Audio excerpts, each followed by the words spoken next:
जय हिंद दोस्तों, स्वागत करता हूं आपके अपने YouTube चैनल पाया पर। दोस्तों आज की आप देख चुके होंगे, पीछे दिख रहा ही होगा। आज जो हम पढ़ने वाले हैं त्रिकोणमिति के बारे में पढ़ने वाले हैं।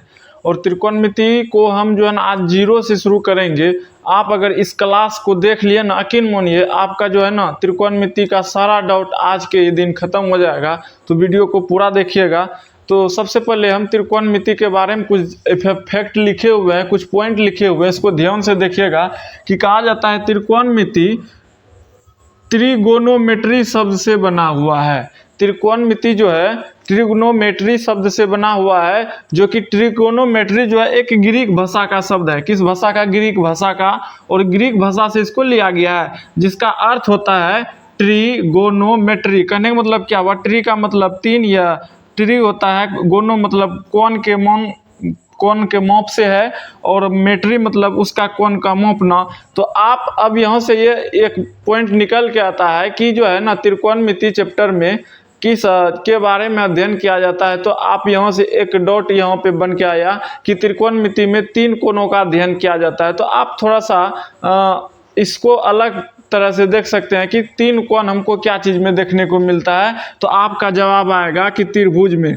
तीन कोण मतलब त्रिकोण मतलब तीन कोण। तो तीन कोण स्वाभाविक है कि हमको त्रिभुज में होता है, लेकिन त्रिभुज में भी त्रिकोणमिति में जो हम पढ़ते हैं, त्रिभुज तो कई प्रकार का होता है, लेकिन कई प्रकार का नहीं। सिर्फ त्रिकोणमिति में जो है हम सिर्फ समकोण त्रिभुज के बारे में पढ़ते हैं। किस त्रिभुज के बारे में? तो समकोण त्रिभुज के बारे में। तो चलिए पहले हम समकोण त्रिभुज जान लेते हैं क्या होता है, उसके बाद आगे देखेंगे। तो हम पहले लिख लेते हैं, उसके बाद देखेंगे कि समकोण त्रिभुज क्या होती है, इसमें क्या क्या भुजा होता है और कितनों डिग्री का ये कोण बनाता है। तो हम चलिए इसको हम देखते हैं।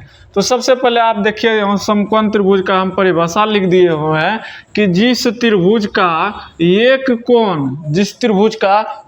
कोण का माप कितना डिग्री होना चाहिए? 90 डिग्री हो, तो उस कोण को, उस त्रिभुज को क्या बोलेंगे?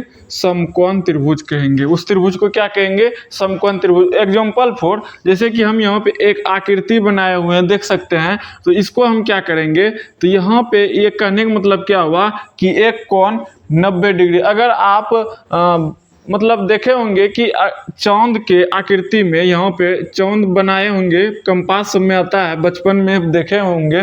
तो उसमें देखे होंगे कि जो सीधी में होता है वहाँ पे 90 डिग्री बनता है, यहाँ पे आके 180 डिग्री और यहाँ पे 0 डिग्री।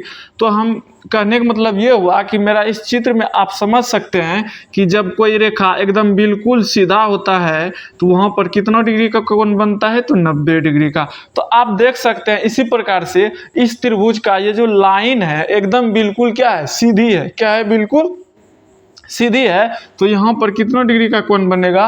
90 डिग्री का बनेगा। तो हम यहाँ पर हम देख सकते हैं कि यहाँ पे क्या हो गया? 90 डिग्री का कोण बन रहा है। तो ये अब इस कोण से पता चल रहा है कि मेरा ये कौन सा त्रिभुज है? समकोण त्रिभुज है। चल इस समकोण त्रिभुज का हम कुछ नाम दे देते हैं, A, B और C। अब समकोण त्रिभुज में एक चीज आपको यहाँ पर कुछ हम क्लियर अभी डॉट कर रहे हैं, थोड़ा ध्यान से सुनिएगा और मेरे साथ बोलने का कोशिश कीजिएगा, आपको याद हो जाएगी यहीं पे। तो समकोण त्रिभुज में तीन भुजाएं दिख रहा है। कोई भी त्रिभुज बना लीजिए, उसमें तीन ही भुजा होता है। तो स्वाभाविक है कि समकोण त्रिभुज में भी तीन ही भुजा होगा, थोड़ी है कि 4-5 हो जाएगा।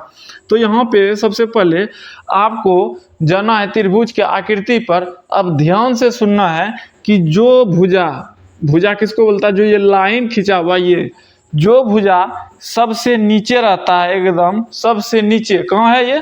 इसके भी नीचे, इसके भी नीचे, मतलब जो सबसे नीचे है उसको हम बोलेंगे आधार। क्या बोलेंगे इसको? आधार। इसको बी से सूचित किया जाता है, मतलब बेस। आधार मतलब क्या होता है? बेस। अब हम एक इसका उदाहरण समझते हैं कि ये जैसे मार्कर हुआ और ये मार्कर मेरे हाथ पर रखा हुआ है। तो इसका जो बेस हुआ, ये जो मार्कर जहाँ पे रखी हुई है ये इसका बेस हुआ।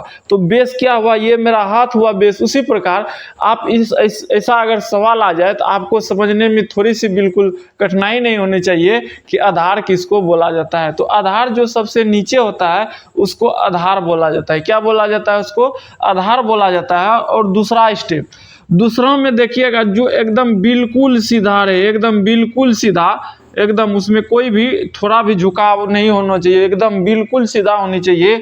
तो वो जो रेखा होता है, ये जो भुजा होता है, इसको कहा जाता है लंब। क्या कहा जाता है? लंब। लंब को परपेंडिकुलर भी बोला जाता है। लंब को क्या बोला जाता है? परपेंडिकुलर। तो लंब को हम पी से भी लिख सकते हैं, ये याद रखिएगा। उसके बाद हम अभी जस्ट बतलाए थे, आधार को बेस कहा जाता है, जिसको हम बी से सूचित करते हैं। बी से उसका शॉर्ट नेम है। उसके बाद अब ये तीसरी भुजा आ रहा है। अब जैसे देखिए, बिना नाम का कोई अच्छा नहीं लगता, तो उसी प्रकार इसमें नाम तो देना ही है। तो उसके बाद 2 नाम तो हो गया, अब तीसरा नामकरण करना है।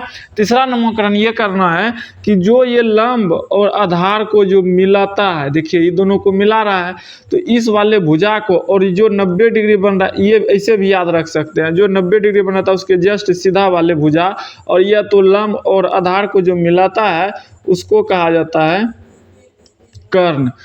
कर्ण को हाइपोटेंशन भी कहा जाता है, एच से सूचित किया जाता है। याद रखिएगा, इसको किससे सूचित किया जाता है?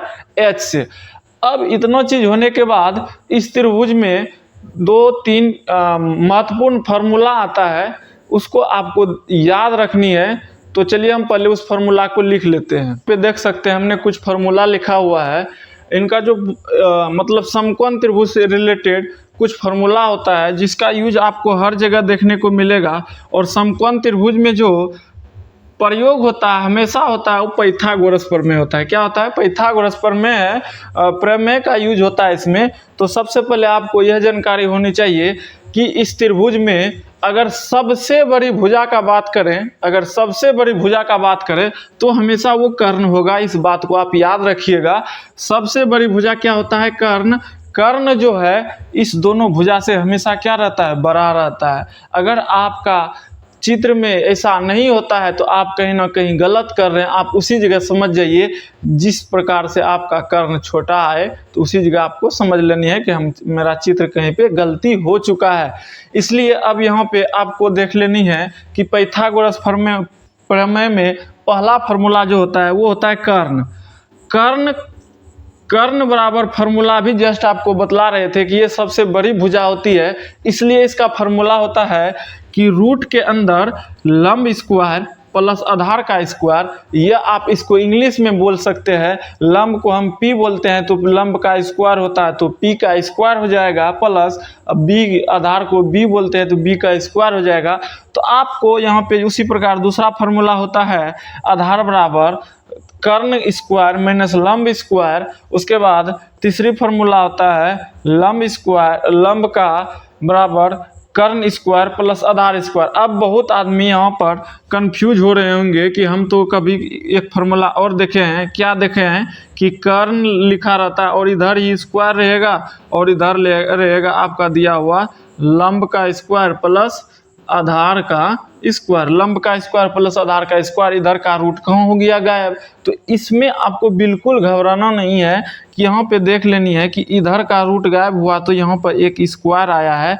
चूंकि आपको पता होनी चाहिए कि अगर इधर का स्क्वायर हटता है तो इधर आके रूट बनता है, अगर इधर का रूट हटता है तो इधर आके स्क्वायर बनता है। तो इसीलिए इस फार्मूला में ऐसा होता है। तो स्क्वायर अगर रहेगा तो रूट गायब रहेगा, रूट रहेगा तो स्क्वायर गायब रहेगा। तो इस बात को ध्यान में रखना है।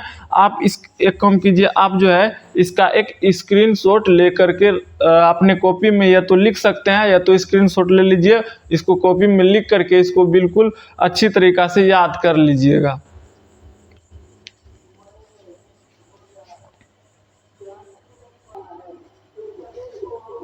चलिए, तो आप उम्मीद करते हैं कि स्क्रीनशॉट ले लिए होंगे। अब इसका क्या करना है, इसको कॉपी में लिख करके अच्छी तरीक़ा से याद कर लीजिएगा।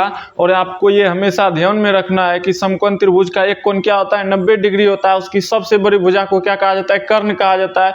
जो सबसे नीचे वाला भुजा रहेगा उसको क्या बोलेंगे? आधार बोलेंगे। जो एकदम लंबवत खड़ा हो, एकदम बिल्कुल सीधा खड़ा रहे, उसको क्या बोलेंगे? तो लंब बोलेंगे। और उसके बाद पाइथागोरस प्रमेय को आपको याद कर लेनी है। कर्ण बराबर क्या होता है? रूट अंदर लंब स्क्वायर प्लस आधार स्क्वायर। उसी प्रकार आधार बराबर क्या होता है? रूट अंदर कर्ण स्क्वायर माइनस लंब स्क्वायर। लंब बराबर क्या होता है? कर्ण स्क्वायर माइनस आधार स्क्वायर। तो आपको इसको क्या कर लेना है? याद कर लेना है। और हम इसका नेक्स्ट पार्ट, इसके आगे वाला भाग को हम अगले वीडियो में देखेंगे, क्योंकि ये वीडियो काफ़ी लंबा हो जाएगा। तो मिलते हैं अगले वीडियो में, तब तक के लिए जय हिंद।